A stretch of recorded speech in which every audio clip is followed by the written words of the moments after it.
If you own a Chevrolet Volt, this video is going to be a must watch for you because we're going to be diving into everything you need to know about Chevrolet Volt plug-in hybrid battery replacement. First, we're going to lift this car out, drop the battery out, take the lid off, show you the internal parts of the battery, talk about second life usage, put the battery back in the car, talk about the replacement process, we're going to drive the car, go to a charging station, talk about everything you need to know about charging. And then if you stick with us through today's video, we're going to show you a way to save $15,000 on your battery replacement. Let's get into it.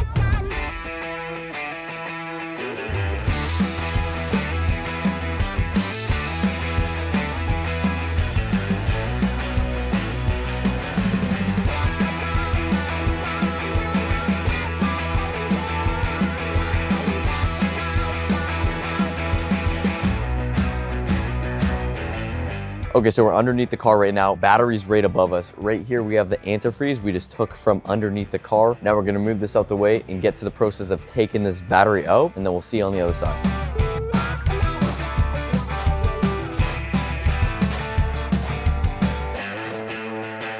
Okay, so right now the car is getting lifted up and the battery's actually right underneath it and it's gonna get lifted up. He's gonna pull it out. This is actually what the battery looks like right here. So as you can tell, all these boltings along here is how the battery is held up underneath the car, right? This is what the battery case looks like. It's actually very interesting because if we look at other batteries, like for example, we're gonna be showing right now a Tesla Model 3 and what a Nissan Leaf looks like. This looks a lot different because this is a T shape. A lot of batteries are usually kind of like a flat battery with the modules inside. Here, it's kind of like a T-shaped battery. And this car is, again, it's a 4-seater car. What have we done so far? We've disconnected the 12-volt battery. We've disabled the high voltage service disconnect. We've removed the protective covers underneath the vehicle. We've took the antifreeze out and then lowering the battery from underneath the car. So this is what the battery pack actually looks like out of the car. Right now, we just unbolted all of these. So I'm gonna try to make it look easy and take this case off right now. And then we're gonna kind of talk about what's inside of the battery itself. So as you can tell, it looks like 3 big sections, right? One here,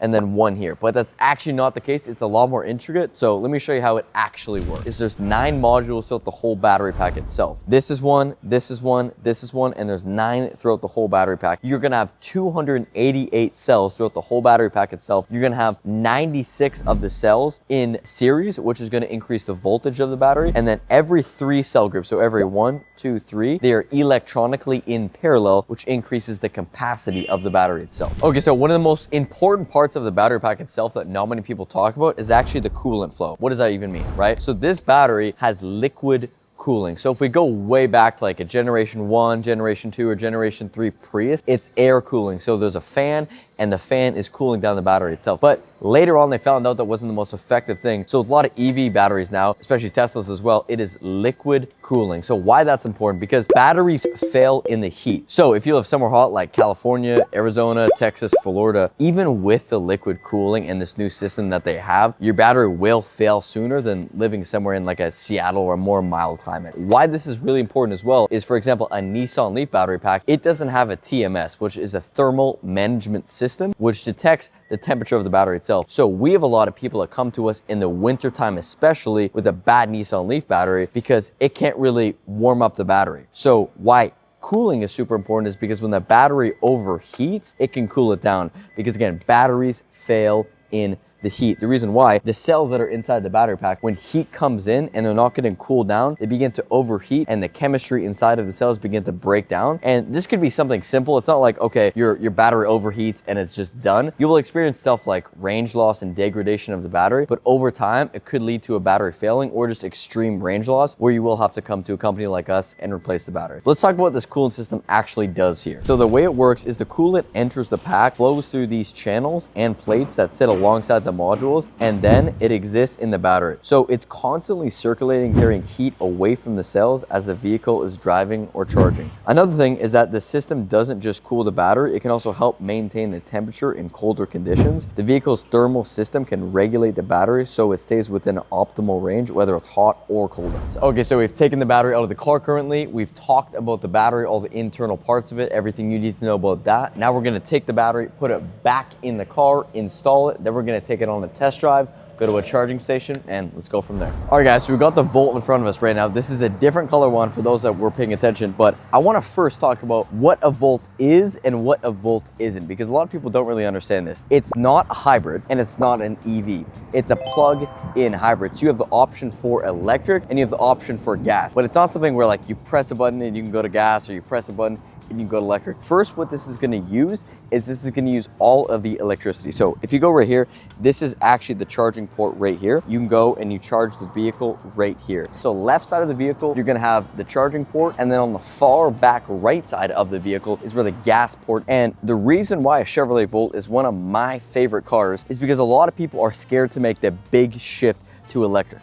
Why? Because they're like, oh, you know, I'm scared that my electric range is gonna run out. Now we see cars like Teslas that, you know, can get 200-300 miles range now, and it isn't a big worry, but some people, to make the first shift, it's something that kind of holds them back. So what I like about the Chevy Volt is, so for the first generation, you're gonna get around 30 to 40 miles of range on electric, and then after all of the electric is done, then it will use the gas motor. And then the second generation of Volt, you're gonna get around 50 to 60 miles of range. But again, saying that, it really depends on the weather conditions. So I drove this exact car for about 1.5 years, 2 years, and there were times where, you know, it could go all the way from 30 to 40 miles and sometimes even 50, but it really just depends. One thing I would suggest, if it's a really sunny day like it is now, if I'm charging my car outside and it's heat, or if it's super cold all year long, it will damage the battery. There's conditions, for example, the summer is usually better than the winter for the driving conditions, but if you have a garage, I would definitely suggest charging the car in there and keeping it at an indoors place as much as possible. Okay, so now when it comes to charging, you have two options. There's level 1 and level 2 charging. Okay, so first we'll start with the generation 1 Volt level 1 charging, right? So that's going to be around 120 volts, which is like the average thing you get from your, you know, house or garage. This is going to take around 10 to 12 hours to fully charge for your generation 1 Volt. Now we get to the generation 2 Volt, same level 1 charger. It's going to take around 12 to 13 hours to fully charge. And then we get to level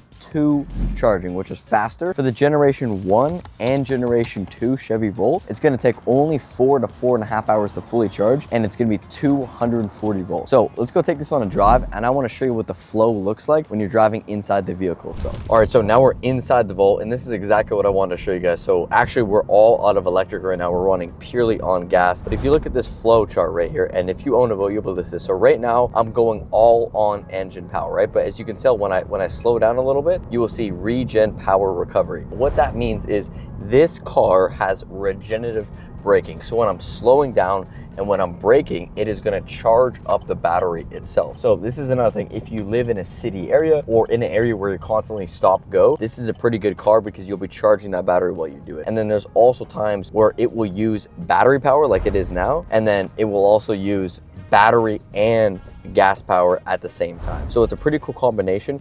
I want to go upstairs real quickly and tell you a pretty crazy story that we heard from one of these Chevrolet Volt dealerships, and then we'll talk about how to also save some money. Okay, so the news article you're seeing on the screen right now is correct. I know it says $30,000 Volt battery replacement. It's pretty close to being true. If you look at the article, the battery was actually $26,600, which is still crazy expensive. I mean, when you get a battery replacement for that price, it's not even worth replacing the battery. Might as well buy a new car. And when we think about it, companies like Chevrolet, they're in the business of selling cars, not batteries. Not only that, but they don't have batteries in stock ready to go like we do. We've been actually replacing hybrid and EV batteries for the past 13 years across our 34 locations in Canada, America, and in the UK. Why am I telling you about this? Because not only would we be able to save you up to 70% less than that cost you see in the article, but on top of that, we're offering a $500 discount code. Biggest discount code we've ever offered in today's video. If you use the discount code GTAI, you'll be able to get $500 off for not if, but when your Chevrolet Volt battery goes bad. Thank you guys.